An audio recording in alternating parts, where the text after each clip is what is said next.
Now for tonight, as we launch our History Happy Hour series for 2021-2022, I'm very pleased to introduce to you Anna Edwards. She's a public historian and been living and working in Richmond since 1988. Her research and preservation interests are in early American history and slavery and free Black life in the 18th and 19th century Richmond. In 2020, she earned her master's degree from VCU, or Virginia Commonwealth University. And Anna has recently joined us as our supervisor of visitor engagement and interpretation at the museum. She's been a long-time VEA, or visitor engagement associate, but we're very pleased to have her full-time and as as our interpretation supervisor. To continue on with her biography, I'll mention she's also the chair of a long-time community-centered effort to establish a memorial park in Shockoe Bottom, Richmond's oldest district and one-time epicenter of the U.S. domestic slave trade. So with that, I will turn the screen over to Anna and let her get started. All right. Well, good evening, everybody, and thank you for joining us today. This is my third History Happy Hour, and it seems that I like to pick topics that are sort of new and exciting to me in order to share it and bring other people along with me as I learn these new topics. I actually think that this topic, Emancipation Towns, is a little bit of an extension of the last History Happy Hour that I did in October 2020, which was about Black migration in the years after the Civil War, and in particular, the exodusters that went to Kansas and Nebraska and Indiana and other places. Just to begin to get a sense of the way in which the Civil War itself, even when it ended, certainly was not the end of the story of the aspirations for freedom and for the ability to live as full citizens in the United States. And in driving around Richmond, Virginia, one of the things that began to sort of stand out as I was thinking about things like that, in addition to the work that we've done in Shockoe Bottom to try and elevate that history, is really this realization that there are these historic markers that sort of pop up in places all over and around the city that indicate that there were these little tiny communities that cropped up immediately after the Civil War. And I was introduced to a couple of them, and I kind of want to build to them a little bit because they, again, intersected with communities that we are all familiar with in Richmond. So some well-established communities in the Church Hill, which is in the eastern part of the city, in Manchester, which is south of the river and joined the city later on. In the West End, there are communities still known today. The names Quioccasin and Westwood and Westham are names that are familiar to Richmonders, certainly. And we just think of them as neighborhoods, stops on the highway, exits to go shopping or to go to restaurants or to go to a neighborhood to visit friends or things. But we don't tend to understand that they have their origins as actual starter communities that were established by newly freed Black people in the area. The thinking for me, it gets to the issues that are kind of at the heart of what it means to be free, and to imagine what people who have known only a United States as a slavery society, how they sort of wake up the next day and imagine what they're going to do, literally, in terms of making a living, in terms of making homes, and making communities, and to realize that we sort of have all of these cues in our contemporary landscape, that if we ask enough questions, we can begin to sort of find out, what the origins of these places are. At the same time, there's also thinking about what these things mean in the present moment. And I think that's why I get excited about history. And I know it's why a lot of other people get excited.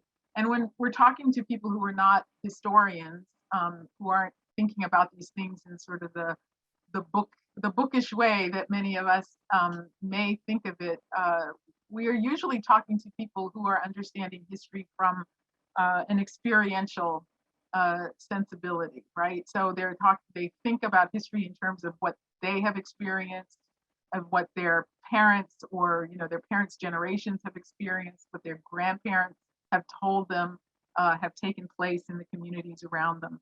And so I tend to look at a historic marker about a community that existed 100 years ago and think about what that journey has meant for the next generations of people from those places. The emancipation towns that I'm going to talk about today in Richmond can also, I think, generally be examples or thought of as kind of examples of those that existed in other parts of the country. And some of the places that I'll mention will include Texas and Mississippi and other places, or well, actually Nantucket in Massachusetts as well, because there's interesting things that have to do with how they began and what our current concerns are, including the way that climate change is affecting the survival of these communities. So I'm going to start I'm going to screen share for a second, because I do have a few slides that will give a little bit of visual support to this. And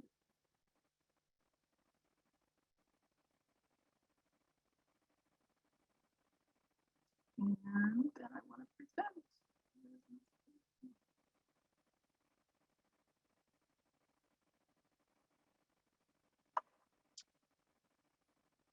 Okay. I'm going to go on the assumption that everybody can see these slides.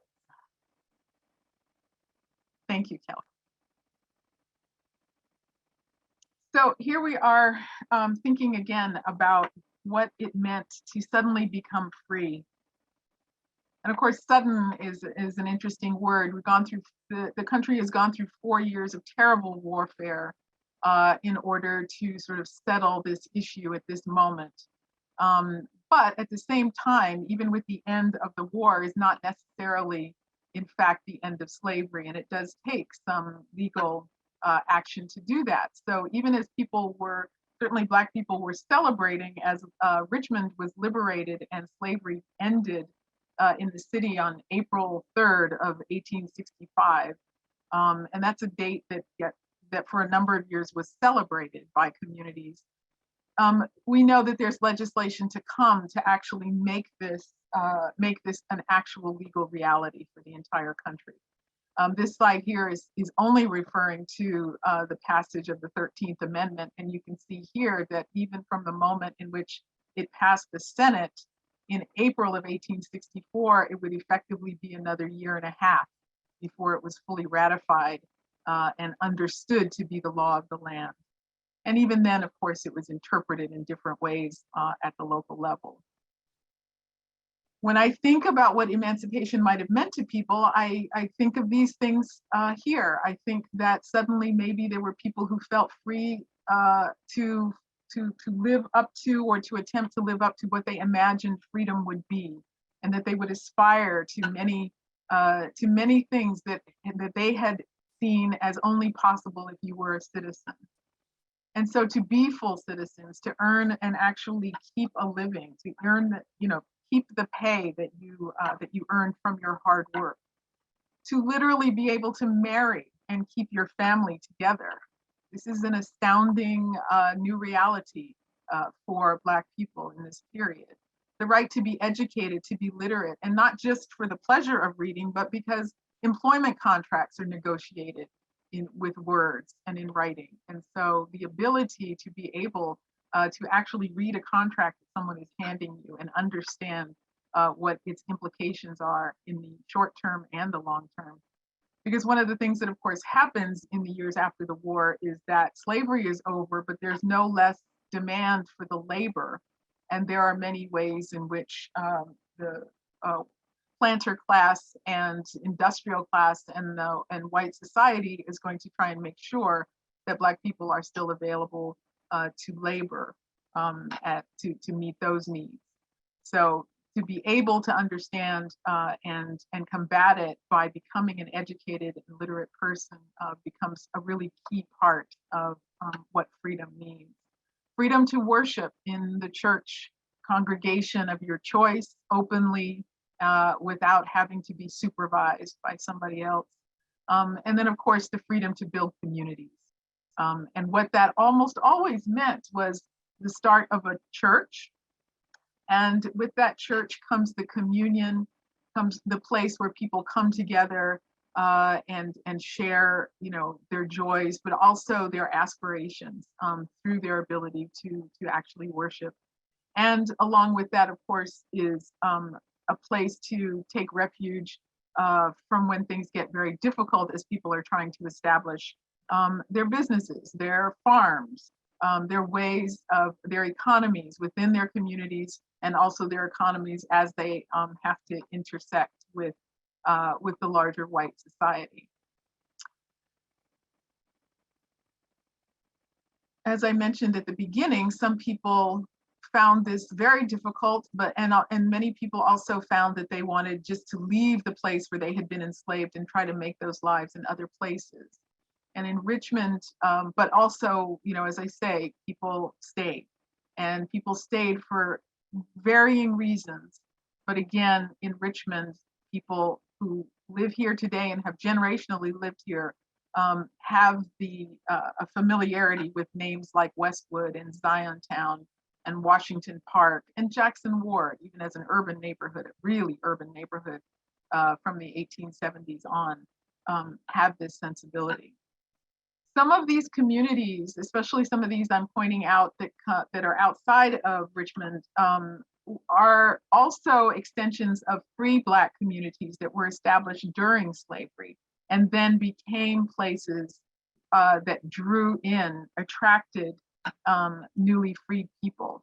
So in Virginia, some of the two of the places are Israel Hill, which was actually established in 1799 and existed through the Civil War.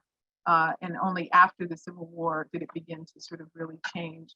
Gravel Hill was another one that was established in the 18th century by people who were freed from a member of the Pleasance family and during a mass manumission.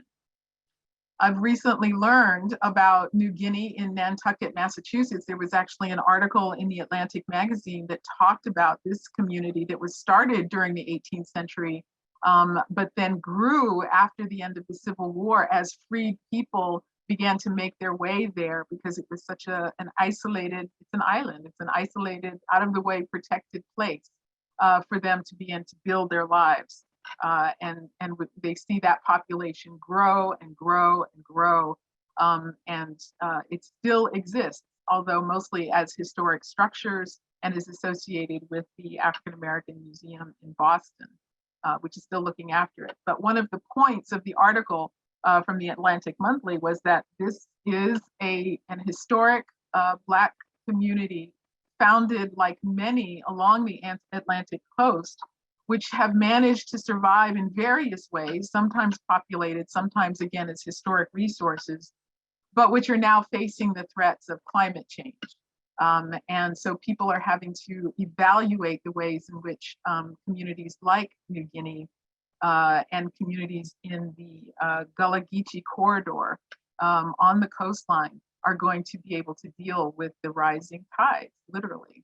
And so what does it mean for a community that represented freedom and represented all these values to now not survive because of other man-made and natural causes?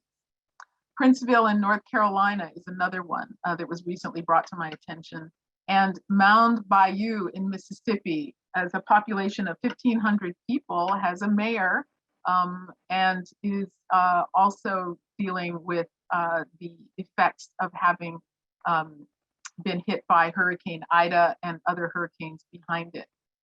So each of these represents different kinds of communities that were started either before the Civil War or in the aftermath of the Civil War, and that have struggled along the years in very different ways, but each of whom, for its residents, has represented their aspirations for freedom, full citizenship, and the ability to actually build their communities.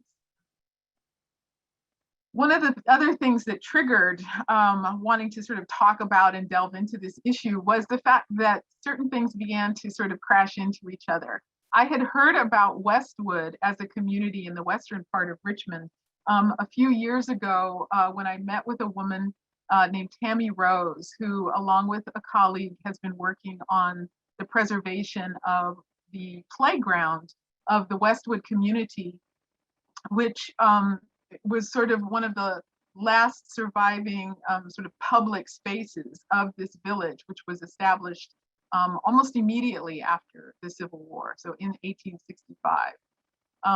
And there is a church that's associated with it. And one of the wonderful things that I got to experience, along with maybe 100 other people, on August 22nd, so just a couple Sundays ago, was the unveiling of a historic marker for that community. And let me see if I've got that image here. Yeah.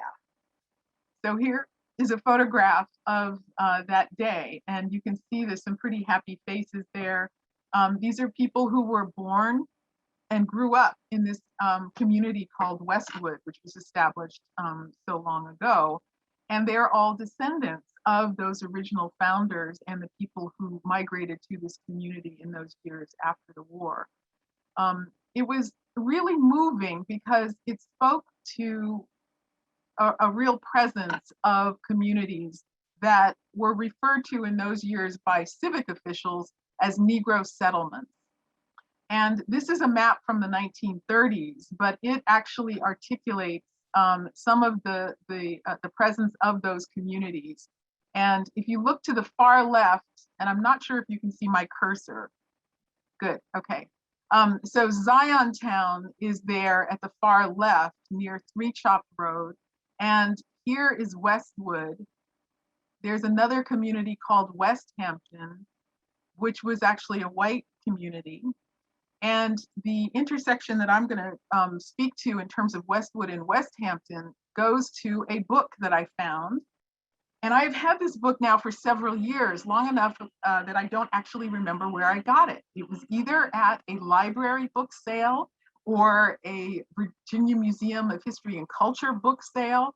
But it's one of those things that it's really hard to resist, is buying up old books. And I was drawn to it because it is basically a self-published book. This woman's memories of this town that she referred to as, well, I said it was Rio Vista, but in fact, it turns out it was pronounced Rio Vista, which I thought was really funny, because in Virginia, Spanish and Mexican names tend to get transformed in this way. But I opened it up and I began looking at it, and it turns out that Rio Vista, Virginia was one of several names that was applied to a neighborhood known as Westham in its earliest years, when it was founded by Beverly Randolph of the colonial era Randolph family. His younger brother established Wilton Plantation, and another brother of his established Chatsworth Plantation, and is connected to research that I did on an early free Black man who ended up being implicated in Gabriel's Rebellion. So here is Westham, which then later becomes West Hampton, and for about a year and a half was Rio Vista. And again, it exists in that intersection at Three Chop Road, near Three Chop Road and Carey Street, in the far west part of the city of Richmond. Well, it turns out that in this book, which is not a very big book, and so here's the actual one, not very thick. she goes through talking about her memories of her childhood, especially her memories are pretty much centered on the beginning of the 20th century, so 10s and teens. And so she's going through her memories of her life, with her family, establishing this town and setting up stores and going to school and going to community celebrations, building fine houses, intersecting with the later on with the streetcars. So it's a community that is growing like so many other that start as very small places with a post office, and a store and a tavern and a church, all the usual sort of components. When she gets to the end of the book, very close to the end, all of a sudden there is a chapter that has that is called Emancipation. And I remember going, wow, look at that. All of a sudden, this woman is actually going to be talking about other people, the Black people who were in adjacent communities. And so as I read through it, she immediately begins talking about the people that her family knew, that her father knew, that their other people in the neighborhood knew. And it turns out that they were all from these communities that got established out of the former plantations of people who had made tremendous profits. I mean, they had built their wealth and their way of life on slavery and on the agricultural product from slavery. And so these were all people who were connected directly to this land and to what it produced. And some of the names that she raises are Richard Patterson, Benjamin Green, and Mr. Higginbotham. And Dr. Patterson was interesting because, who's Patterson? Well, we know there's a Patterson Avenue out in the West End, so we figure he's a property owner out there. But it turns out that Richard Patterson, after the Civil War, established a tobacco company, R.A. Patterson. So obviously he was also probably growing tobacco. He also established the Lucky Strike cigarette brand, which anybody who was smoking or watching television in the 1950s and 60s and maybe 70s is familiar with that. It was also a sign for Lucky Strike, the brand, on one of the tobacco warehouses in Richmond. And so that was also a piece of the landscape that people were familiar with. And of course, as a factory in those post-war years, it would have employed many of the people living in Richmond as well. So Westwood, as it turns out, is carved up, it is created out of the properties. Westwood and these other communities are come up out of these properties, out of these big plantations. And what's interesting about somebody's memoirs is there's no sources, there's no backing up, everything that this person says. But it was an interesting sort of listing of her own experiences and then her relationship, or what she believed was her relationship to the Black people who lived and developed in these communities. And one of the things that she talks about the most in describing the people of Westwood as not only neighbors, but also friends. And I thought, well, this is interesting because that's not a dynamic that you hear from whites about Blacks at the turn of this 20th century. And certainly, so I thought maybe I'll be surprised by a story that she's going to tell in this moment. But what she actually does very, very quickly is retreat. Well, I can call it retreat, but basically what she did was she immediately described the relationship between the Black people of Westwood and her family and the town of Westham as working relationships. So it was never about the individuals in terms of coming over and eating together, or paying visits, or going to church together, or that kind of thing. It was always about the work that was done by these Black residents for the white residents of Westham.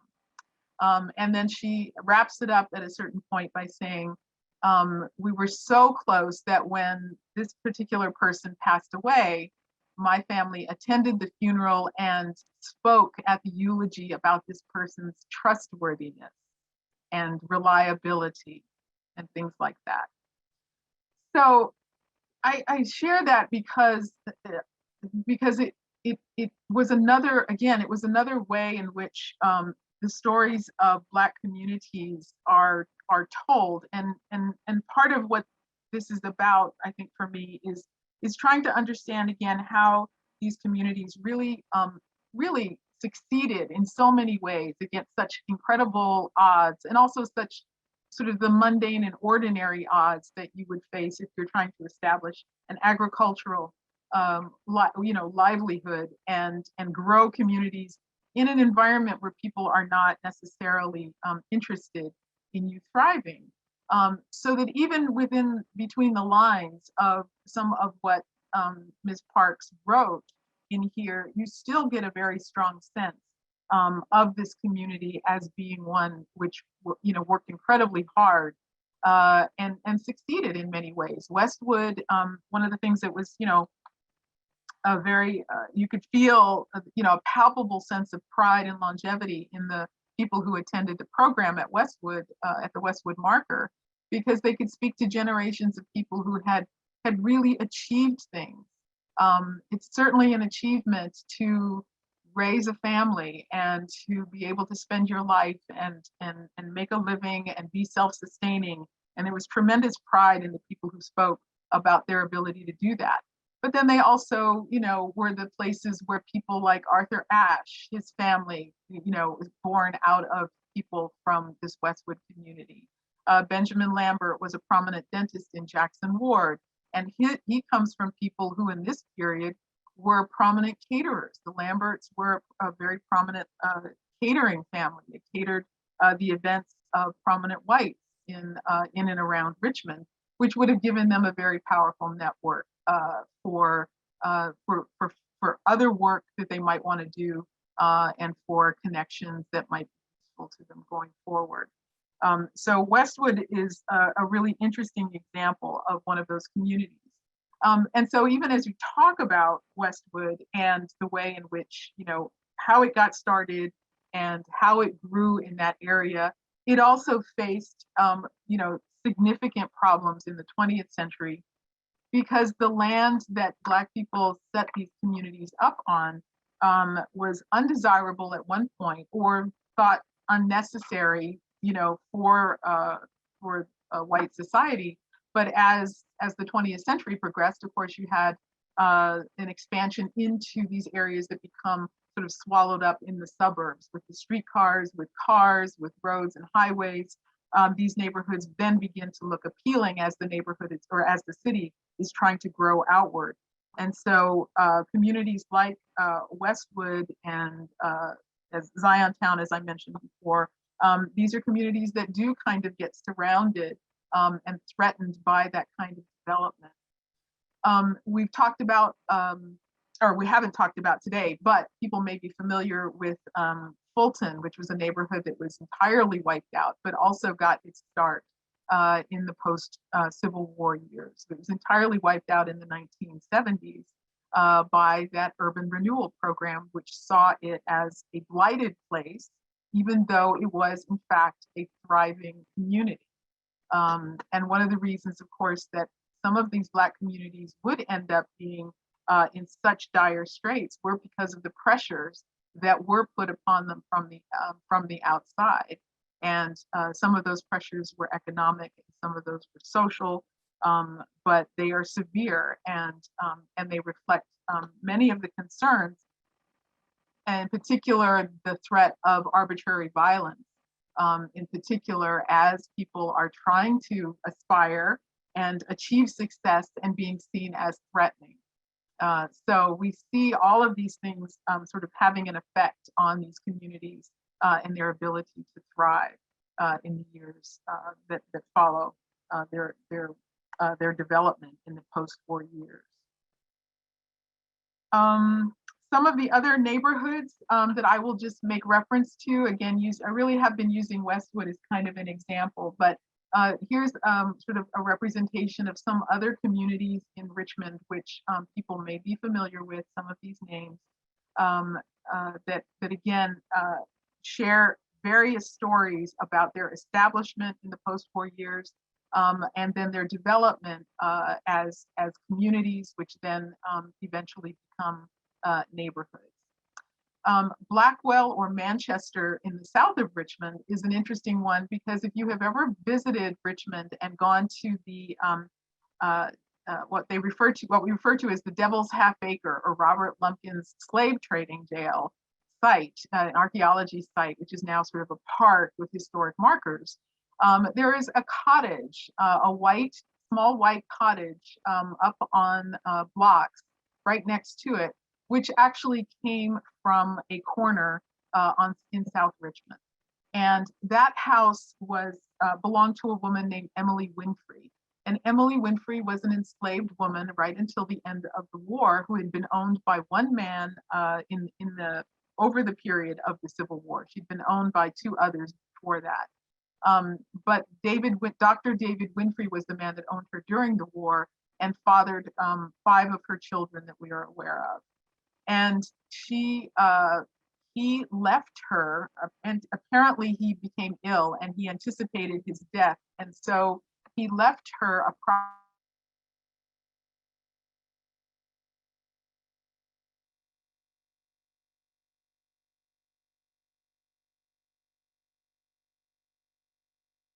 to live and a way to earn money by renting out the other house. And Anna? Yeah. You kind of click froze up there for a minute, so you might want to repeat that about David Winfrey. Okay, sure. So David Winfrey, who owned Emily Winfrey over the course of the Civil War, apparently figured out that he had a terminal illness.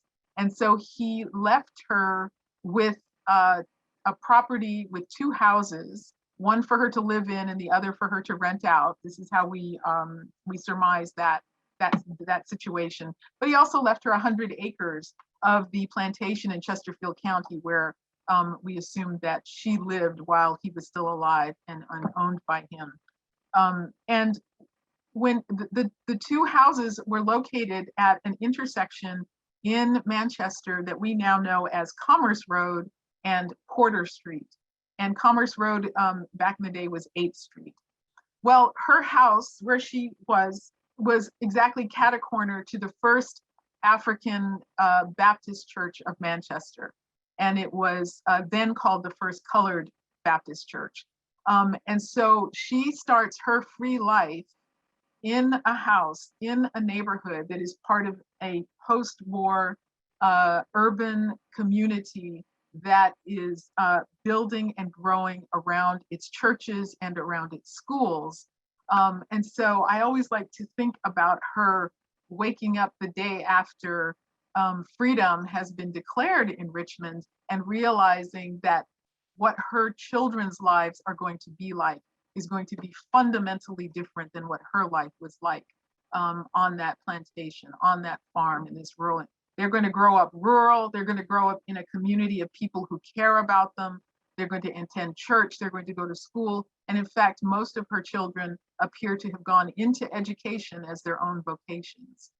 So there's, again, the way in which these communities represent their hopes and their progress. And then, of course, will later on be subject to other kinds of pressures. And that even if we can't keep all of them, we are finding ways, people are finding ways in order to mark these communities and to sort of elevate them in the public landscape so that we can be reminded of them and reminded of what they meant to people and therefore what they can mean to people even in the present day, that there is the possibility out of this kind of adversity, but also out of the intent, right? The intention of really making lives and building lives that these communities can represent for people.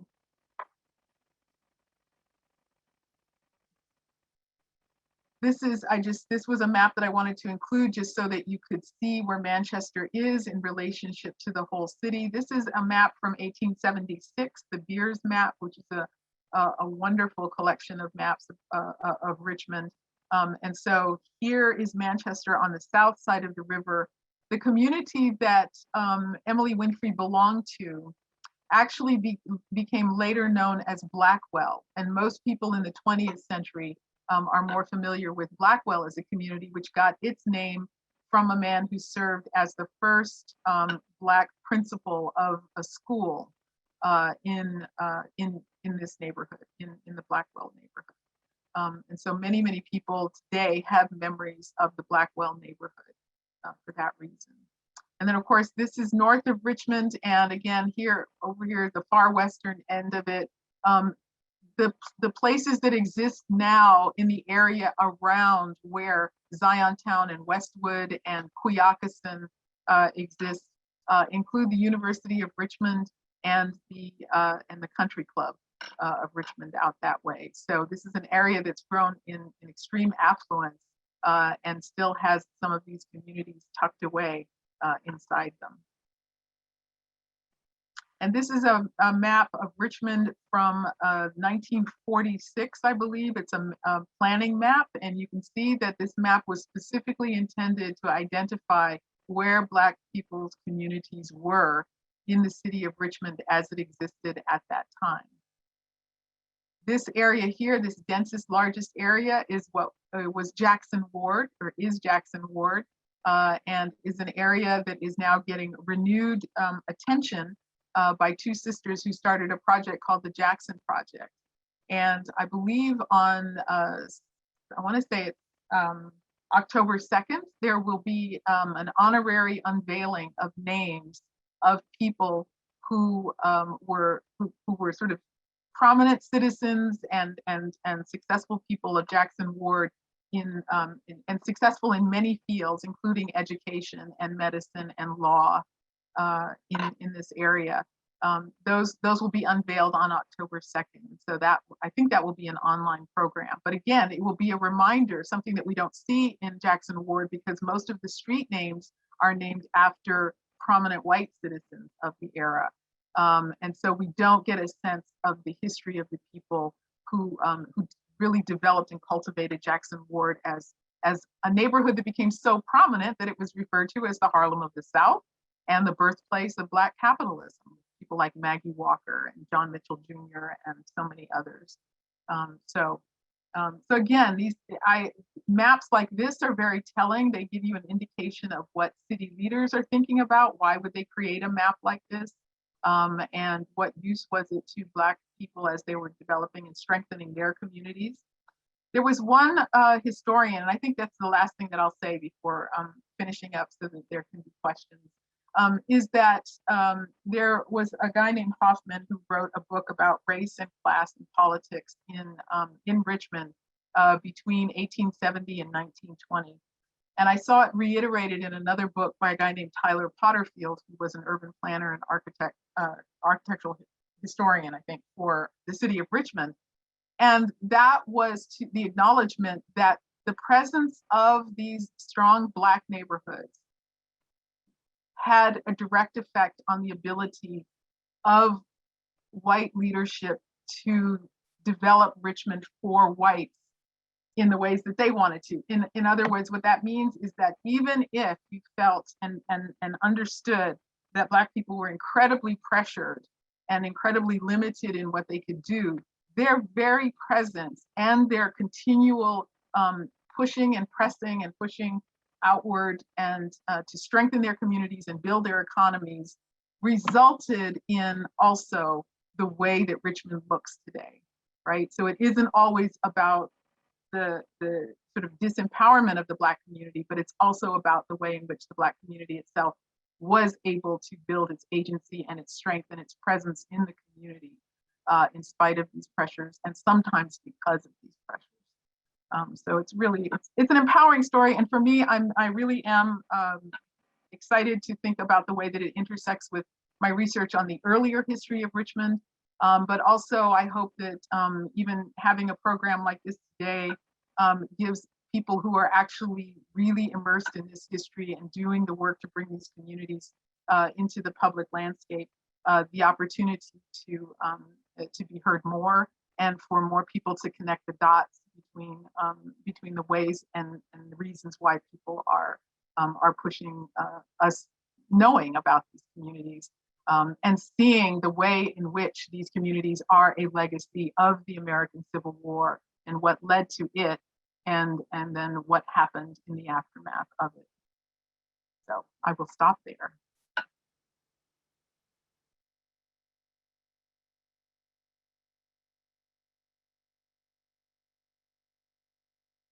Well, thank you, Anna. That was excellent. I wish you had more time so that we could delve into some of those communities, but I know the chat was very active, so I'm sure we've got some great questions. So let me see what we had come in, because I know we had some questions. We also had a lot of activity in the chat, just people sharing what they knew about different communities, which is excellent. Yeah. All right. So one question that I will just ask as I'm sorting is the map that you showed of, I think it was called Negro communities, that you said dated to the 1940s. Did that have anything to do with kind of the thinking for the Richmond-Petersburg Turnpike that went in? That is a good question. It could have been. It's a little bit early for that conversation, actually. And so I think that it's, you know, it's a period of extreme growth in Richmond in the post-World War II years. There really, I think city leaders are also, like a lot of communities, looking at where they can expand and build neighborhoods in order to provide housing for returning World War II veterans and their families. We see a lot of those kinds of communities grow up in that period. And in fact, one of the challenges for Westwood was that there was a big piece of property to the west of them that was developed into a suburb that was restricted. It was for, you know, white families, that they then named Westwood and sort of, in a way, to sort of take Westwood away from Westwood, right? And then as a result of that, city leaders decided that this community needed a public park.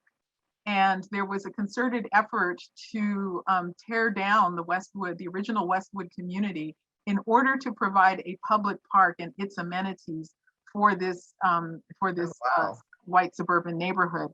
And it's an interesting moment where the Times-Dispatch, the newspaper editorial staff, and other whites actually helped the community and rallied to prevent that from happening. The Times-Dispatch then, you know, shortly after that went wholesale into supporting massive resistance and was very much anti-integration.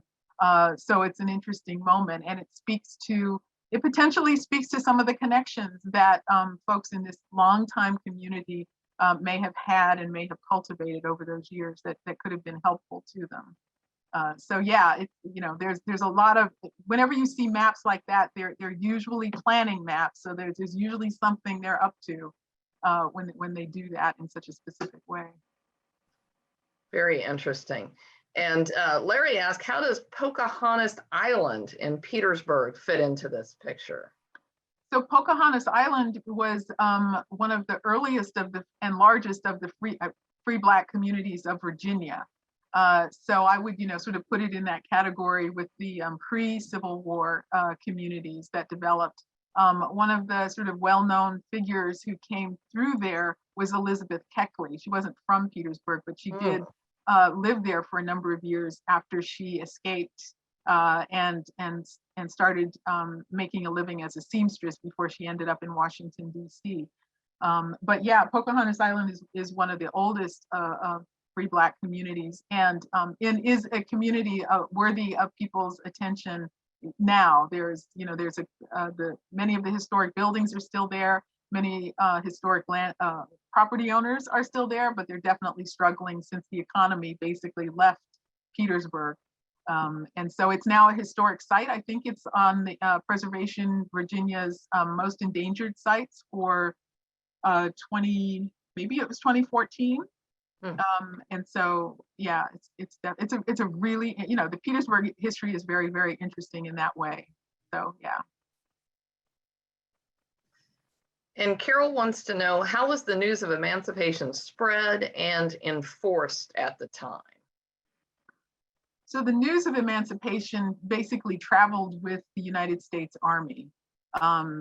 Officers and people were instructed to make announcements in various places, but also certainly the newspapers would certainly promoted that. I'm sorry, I just drew up. Did she say the Emancipation Proclamation? News of emancipation, so maybe not necessarily the proclamation. Okay.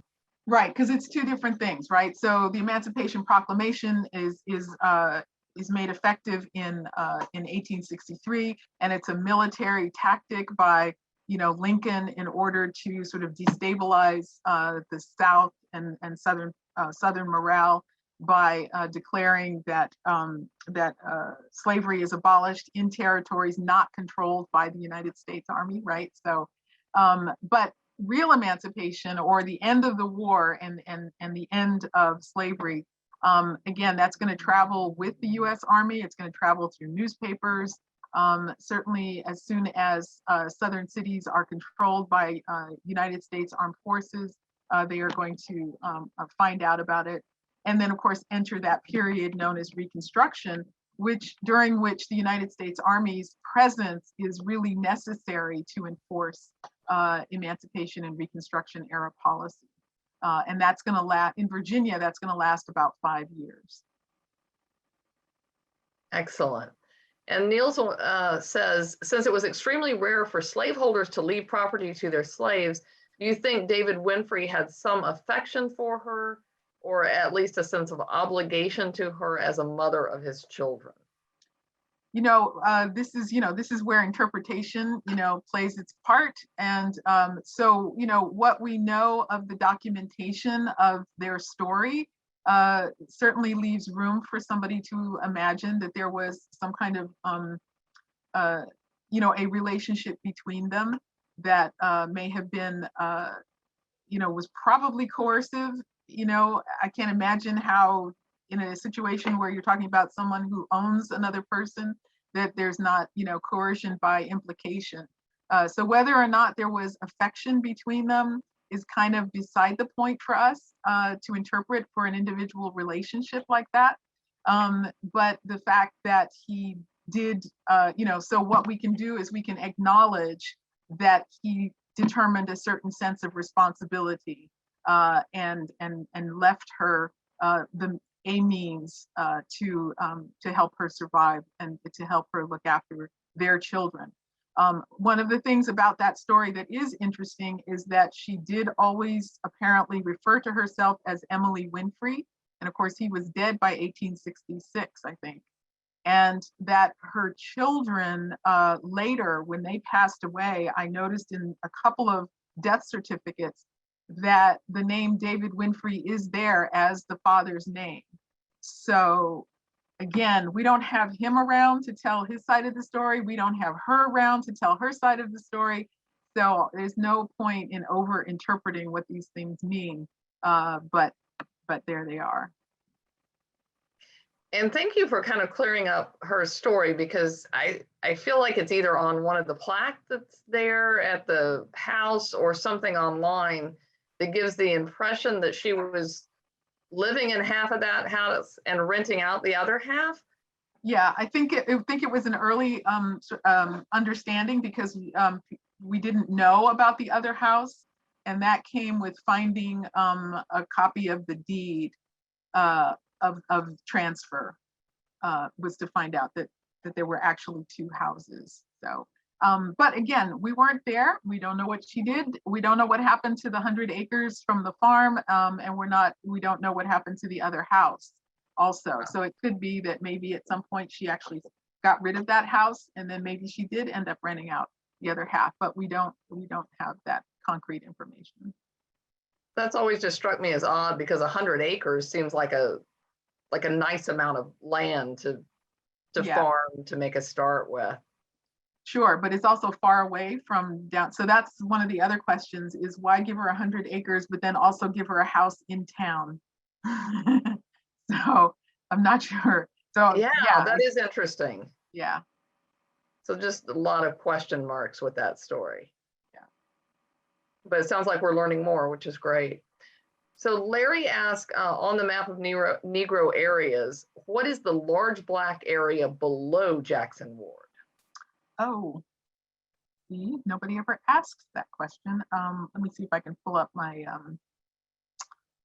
And if it's what I'm thinking of, it looked to me kind of like in the either the Lumpkins area or Butchertown, maybe. Oh, well, that would have actually been east of the of Jackson Ward. So if you Oh, talk about maybe I east, was thinking, yeah. yeah. So I think that the area, the large Black area sort of south and a tiny bit west, that looks to me like Sydney and Randolph, which was known as the West End at that time. So just west of Oregon Hill.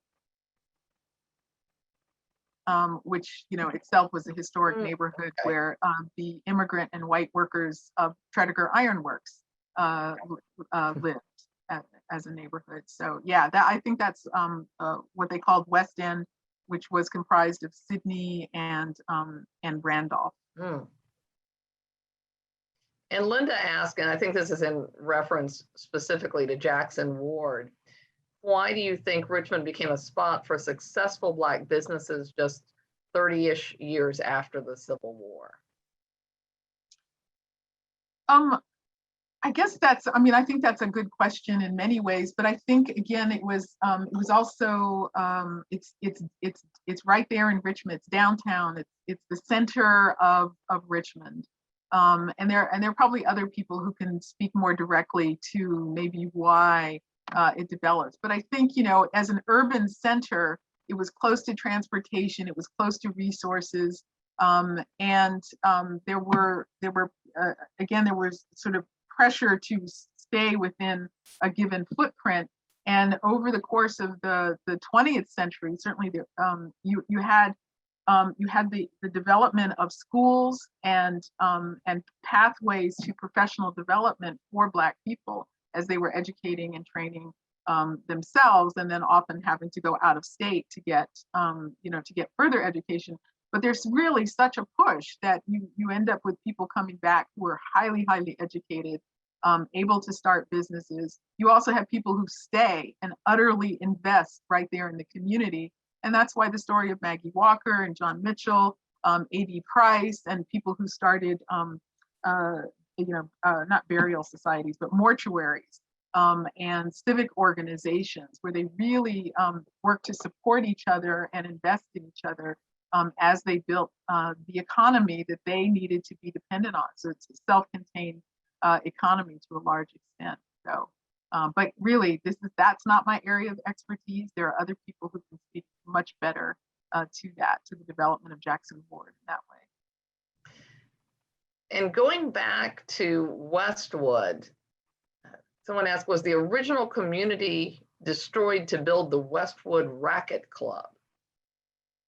So the original community was not destroyed, but the Racket Club was built.